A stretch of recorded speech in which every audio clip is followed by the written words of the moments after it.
नमस्कार, ये all India radio के विदेश प्रसारण प्रभाग की हिंदी सेवा है। इंग्लैंड, पश्चिम यूरोप, दक्षिण पूर्व एशिया, पूर्वी अफ्रीका, मॉरिशस, पश्चिम एशियाई देशों और खाड़ी देशों के लिए लक्षित हिंदी सेवा के इस सोशल मीडिया कार्यक्रम में आप सभी का स्वागत है। पेश है ESD न्यूज मैगजीन।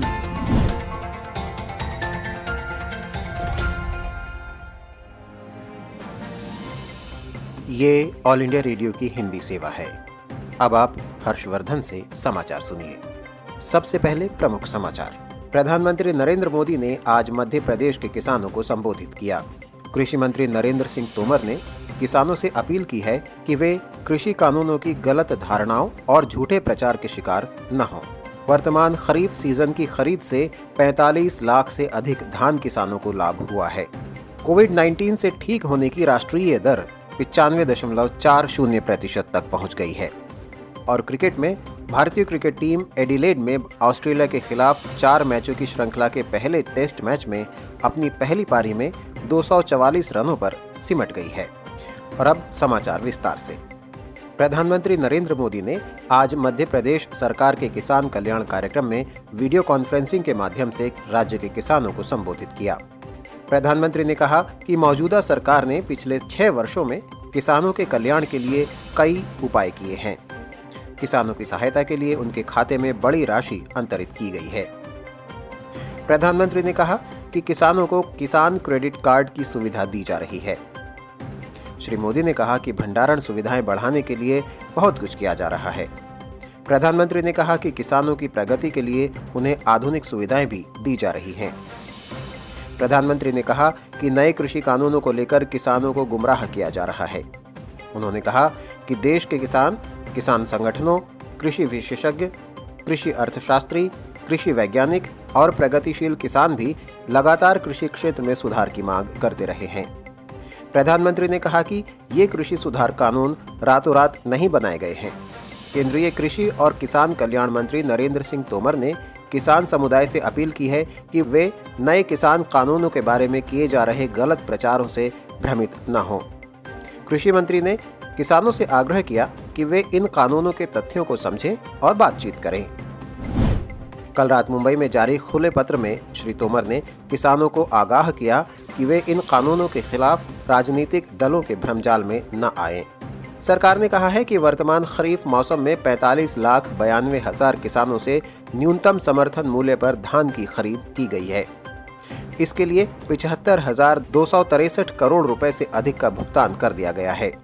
कृषि मंत्रालय ने कहा है कि पंजाब, हरियाणा, उत्तर प्रदेश, तेलंगाना, उत्तराखंड, तमिलनाडु, चंडीगढ़, जम्मू कश्मीर, केरल, गुजरात, आंध्र प्रदेश, छत्तीसगढ़, ओडिशा, मध्य प्रदेश, महाराष्ट्र और बिहार से 398 लाख टन धान की खरीद की गई है। देश में पिछले 24 घंटों के दौरान 31,000 से भी अधिक लोग कोविड से स्वस्थ हुए हैं। स्वस्थ होने की दर बढ़कर 95.40% हो गई है। स्वास्थ्य मंत्रालय ने कहा है कि अब तक 95,20,000 से अधिक लोग स्वस्थ हो चुके हैं। संक्रमित लोगों की संख्या केवल 3.14% रह गई है। इस समय लगभग 3,13,000 लोगों का इलाज चल रहा है। और एडिलेड में ऑस्ट्रेलिया के साथ पहले day night cricket test match के दूसरे दिन भारतीय टीम पहली पारी में 244 रनों पर आउट हो गई। जवाब में ऑस्ट्रेलिया भी अपनी पहली पारी में 191 रनों पर सिमट गया। भारत ने अपनी दूसरी पारी में आज के दिन का खेल समाप्त होने तक 1 विकेट पर 9 रन बना लिए हैं। मयंक अग्रवाल 5 रन और जसप्रीत बुमराह बिना खाता खोले क्रीज पर हैं। इससे पहले भारत ने कल के स्कोर 6 विकेट पर 233 रनों से आगे खेलना शुरू किया, लेकिन कोई भी बल्लेबाज टिक नहीं सका। ऑस्ट्रेलिया की ओर से मिचेल स्टार्क ने सर्वाधिक 4 विकेट लिए, जबकि पैट कमिंस ने 3 विकेट लिए। एक विकेट जोश हेजलवुड और नाथन लियोन को मिला। भारत की ओर से सर्वाधिक 74 रन कप्तान विराट कोहली ने बनाए। भारत की पहली पारी के जवाब में ऑस्ट्रेलिया की भी शुरुआत खराब रही। भारत के गेंदबाजों के सामने कोई भी ऑस्ट्रेलियाई बल्लेबाज टिक कर नहीं खेल पाया। विकेटकीपर कप्तान टिम पेन ने सर्वाधिक 73 रन बनाए। भारत की ओर से उमेश यादव ने 3, जसप्रीत बुमराह ने 2 और रविचंद्रन अश्विन ने 4 विकेट लिए।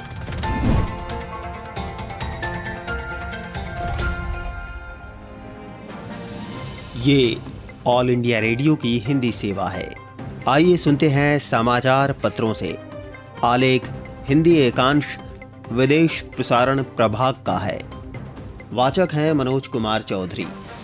आज के समाचार पत्रों ने विभिन्न विषयों पर संपादकीय टिप्पणियां की हैं। वहीं समाचार पत्रों की सुर्खियां भी ध्यान आकर्षित करती हैं।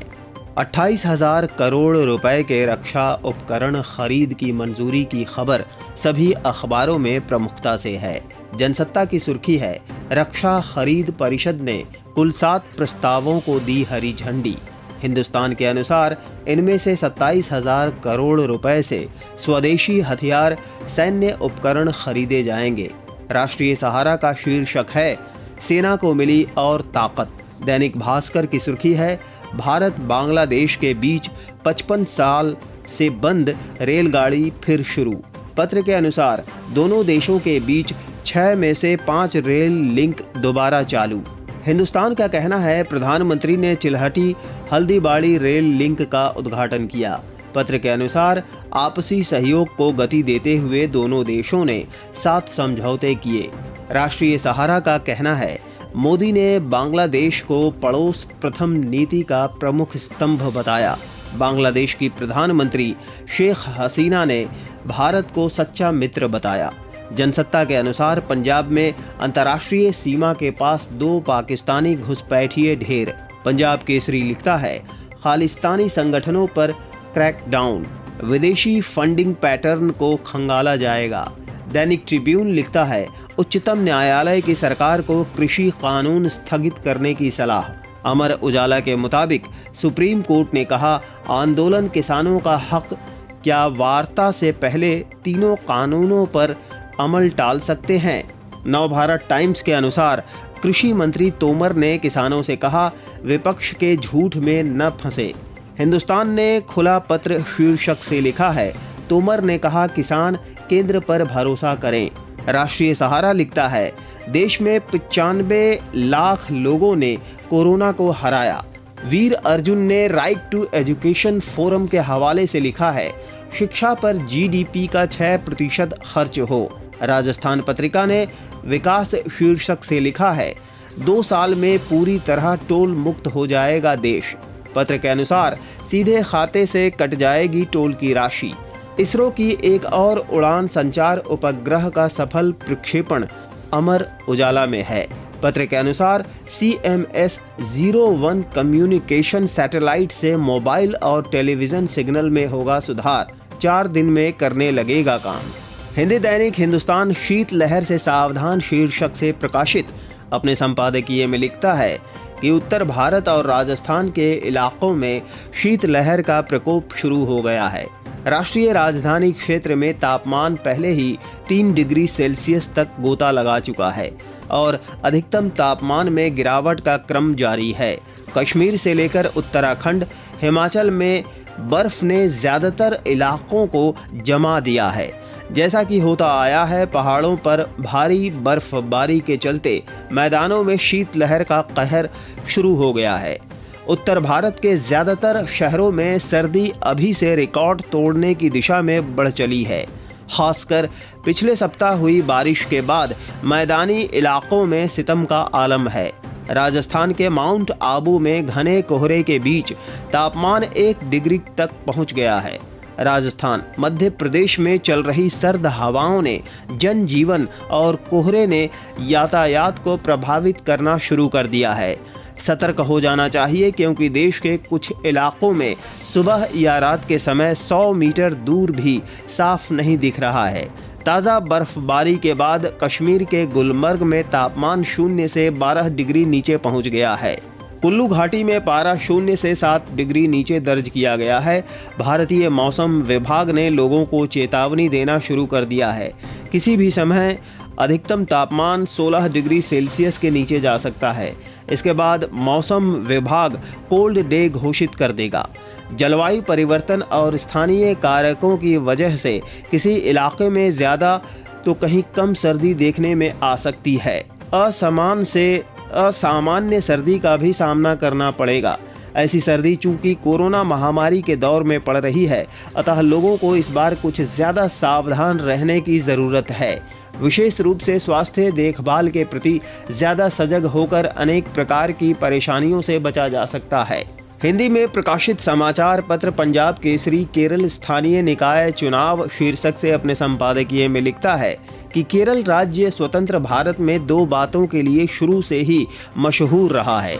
वे हैं प्रकृति और प्रवृत्ति।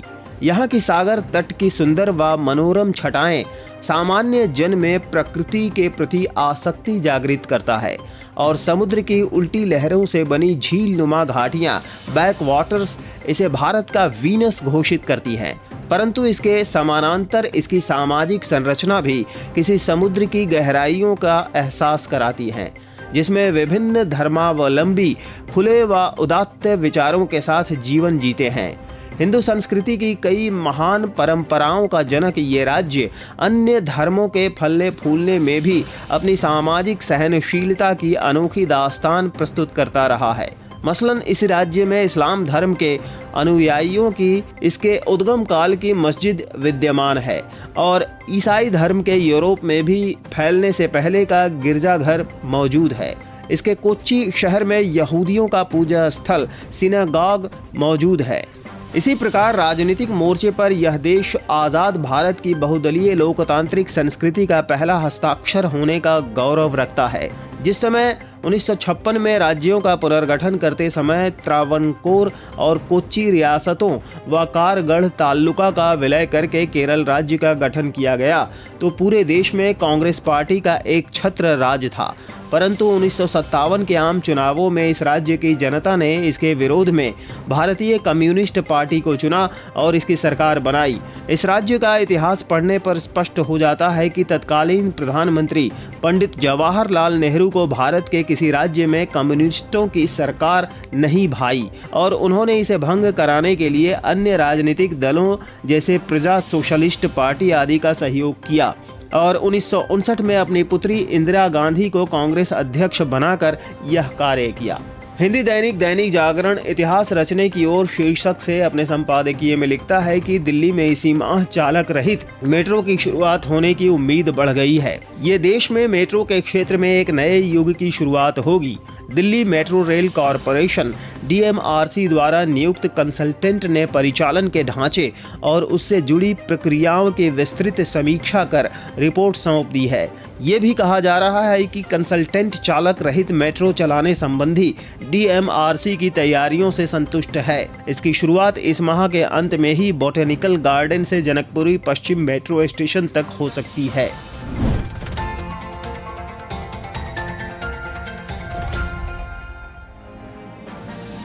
सामयिक वार्ता। विषय भारत और बांग्लादेश का आभासी सम्मेलन।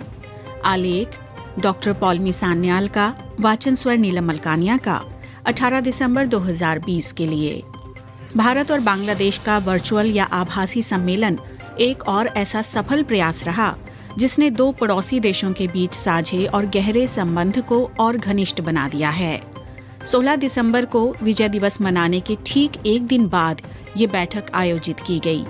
इसी दिन 1971 में बांग्लादेश ने पाकिस्तान से मुक्ति की लड़ाई जीती थी।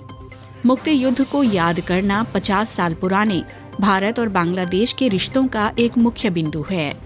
गौरतलब है कि कोविड-19 महामारी फैलने की वजह से प्रधानमंत्री मोदी की मार्च 2020 में ढाका की नियोजित यात्रा रद्द कर दी गई थी।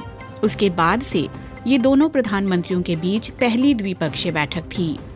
इस बैठक से पहले भारत और बांग्लादेश ने नई दिल्ली संग्रहालय और बंग बंधु संग्रहालय के बीच सहयोग के लिए हाइड्रोकार्बन, कृषि, उच्च प्रभाव वाली सामुदायिक विकास परियोजना, सीमा पार हाथी संरक्षण और बारिशल में निकासी परियोजना के लिए कचरा प्रबंधन उपकरण प्राप्त करने के लिए एक त्रिपक्षीय समझौते हेतु परस्पर सहयोग के उद्देश्य से 7 सहमति ज्ञापन समझौतों पर हस्ताक्षर किए थे। वर्चुअल बैठक के दौरान दोनों प्रधानमंत्रियों ने संयुक्त रूप से शेख मुजीबुर रहमान और महात्मा गांधी के जीवन और विरासत के सम्मान में इन दोनों नेताओं पर आधारित डिजिटल प्रदर्शनी का संयुक्त रूप से उद्घाटन किया। भारत सरकार द्वारा बंग बंधु शेख मुजीब के जन्म शताब्दी वर्ष के अवसर पर एक डाक टिकट भी जारी की गई। दोनों देशों के बीच 55 साल से बंद पड़ी चिल्हटी और पश्चिम बंगाल से हल्दीबाड़ी के बीच रेल मार्ग को भी इंटरनेट के माध्यम से फिर से शुरू किया गया। कोविड महामारी से उपजे हालातों के ठीक हो जाने के बाद इस मार्ग में संचालन आरंभ करने का फैसला किया गया है। प्रधानमंत्री मोदी ने द्विपक्षीय संबंधों के मौजूदा स्वरूप पर संतोष व्यक्त करते हुए कहा कि बांग्लादेश भारत की पड़ोस प्रथम नीति का एक अहम स्तंभ है। उनकी सरकार ने सत्ता में आने के समय से ही बांग्लादेश के साथ मजबूत द्विपक्षीय संबंध बनाए रखने पर जोर दिया है। दोनों पक्षों ने अक्टूबर 2019 में प्रधानमंत्री शेख हसीना की आधिकारिक दिल्ली यात्रा के समय लिए गए विभिन्न फैसलों की प्रगति को लेकर भी संतोष व्यक्त किया। कोविड-19 महामारी के बारे में प्रधानमंत्री मोदी ने ये आश्वासन दिया कि जब भी भारत बचावकारी टीका निर्माण शुरू करेगा, तब बांग्लादेश को ये टीका उपलब्ध करवाया जाएगा। प्रधानमंत्री हसीना ने तीस्ता जल बंटवारे को लेकर 2011 में दोनों सरकारों के बीच हुई सहमति के आधार पर शीघ्र एक अंतरिम समझौते पर हस्ताक्षर का आह्वान किया। प्रधानमंत्री मोदी ने इस संदर्भ में भारत के निष्ठावान प्रयासों को दोहराया। दोनों नेताओं ने मनु, खोवई, गोमती, धारला, मुहुरी और दूध कुमार इन साझी 6 नदियों के जल को बांटने के उद्देश्य से भी अंतरिम समझौता किए जाने की जरूरत पर बल दिया। दोनों नेताओं ने पत्तन प्रतिबंध और पृथकवास प्रतिबंधों सहित गैर शुल्क बाधाओं को दूर करके दक्षिण एशियाई मुक्त व्यापार क्षेत्र का भरपूर लाभ उठाने के महत्व पर भी बात की। प्रधानमंत्री हसीना ने अनुरोध किया कि भारत सरकार की निर्यात आयात नीति में होने वाले किसी भी बदलाव की पहले से ही सूचना दी जाए, क्योंकि इन बदलावों का बांग्लादेश के घरेलू बाजार पर बहुत प्रभाव पड़ता है। व्यापार वार्ता में द्विपक्षीय व्यापक आर्थिक साझेदारी समझौते की संभावनाओं और दोनों देशों के वस्त्र मंत्रालयों के बीच सहमति समझौते को लेकर चल रही मौजूदा वार्ताओं को शीघ्र संपन्न किए जाने संबंधी वार्ता भी शामिल रही। प्रधानमंत्री शेख हसीना ने संयुक्त राष्ट्र सुरक्षा परिषद का सदस्य चुने जाने के लिए भारत को बधाई देते हुए बांग्लादेश की ओर से रोहिंग्या लोगों को म्यांमार भेजने की प्रक्रिया में भारत की मदद की आकांक्षा व्यक्त की। प्रधानमंत्री मोदी ने संयुक्त राष्ट्र सुरक्षा परिषद में भारत की चुनाव प्रक्रिया में सहयोग के लिए बांग्लादेश का आभार व्यक्त किया। दोनों देशों ने सतत विकास लक्ष्य हासिल करते हुए जलवायु परिवर्तन की चुनौतियों का सामना करते हुए और प्रवासियों के हितों की रक्षा करते हुए संयुक्त राष्ट्र सुरक्षा परिषद में सुधारों के उद्देश्य से मिलकर काम करने पर सहमति व्यक्त की। दोनों नेताओं ने भूटान, बांग्लादेश, नेपाल और भारत मोटर वाहन समझौते के भी जल्द पूरे और लागू होने पर विचार विमर्श किया। ढाका की ओर से भारत, म्यांमार और थाईलैंड के त्रिपक्षीय हाईवे परियोजना में जुड़ने की इच्छा भी व्यक्त की गई। इसके साथ ही प्रधानमंत्री मोदी ने बांग्लादेश को नए विकास बैंक या ब्रिक्स बैंक में शामिल होने के लिए भी कहा। इससे उभरती अर्थव्यवस्थाओं में आधारभूत संरचना और सतत विकास परियोजनाओं के लिए संसाधन उपलब्ध करवाए जाते हैं। वर्तमान समय में जारी महामारी दोनों देशों में भू अर्थव्यवस्था और भू सामरिक नीतियों में बहुत बदलाव लाने वाली है। इसे ध्यान में रखते हुए द्विपक्षीय संबंधों को इस वर्चुअल बैठक की वजह से बहुत बढ़ावा मिलेगा। दोनों देशों को प्रगति को ध्यान में रखते हुए छोटे छोटे मतभेदों को भुलाकर शांति और संपन्नता के लिए कार्य करते रहना चाहिए। ये था ऑल इंडिया रेडियो के विदेश प्रसारण प्रभाग की हिंदी सेवा का YouTube कार्यक्रम। ESD न्यूज मैगजीन का अगला अंक लेकर हम फिर हाजिर होंगे। अब दीजिए इजाजत। नमस्कार।